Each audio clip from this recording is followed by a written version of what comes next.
Yeah, Ben, when I got here this morning, it was pretty quiet, about 50 or so Trump supporters across the street here in the park. Right now, within the last, I would say, 3 minutes or so, we have another, it looks like a, not a squad car, but more of a militaristic vehicle coming down here on Sheridan Road. There was a group of protesters that were here probably about 5, 6, 7 minutes ago, and they moved south down Sheridan Road towards 60th Street. We have these squad cars now coming through here. We're not sure exactly what's going on here about 2 blocks away. We're going to find out here in the next couple of minutes. But to suffice it to say, throughout the day, there was ebbs and flows of the tension between Trump supporters and those who came to say Black Lives Matter.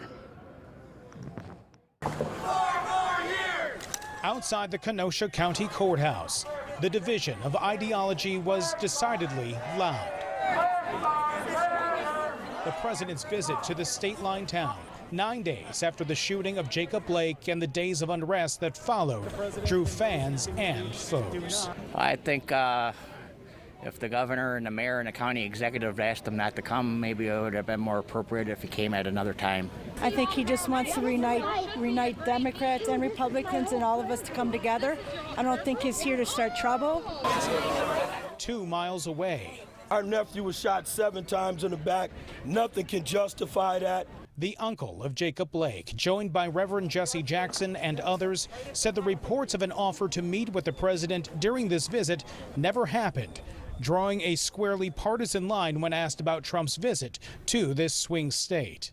All I ask is that he keep his disrespect, his foul language far away from our family.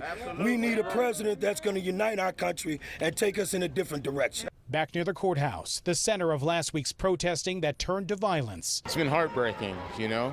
Kenosha resident Corey Elijah watches what is happening here, tempers flaring again with a presidential visit and hopes for calmer heads to prevail. I feel like it's the president's responsibility to show up and, at least be seen. I'm not for, people utilizing situations like this as like a campaign stop or things like that. I'm not saying that's what he's doing, but I wouldn't be for that. But I do feel that the president should make his presence be felt at any time something horrible happens. Back here live in Kenosha, we saw that flurry of police activity happening as we went to that story. We're back here now. Some of those police vehicles that were racing down there with sirens and lights just came back towards our area and went back north on Sheridan Road. We do hear now this group of protesters coming back north towards the courthouse area, again, the center of where those protests began last Tuesday night.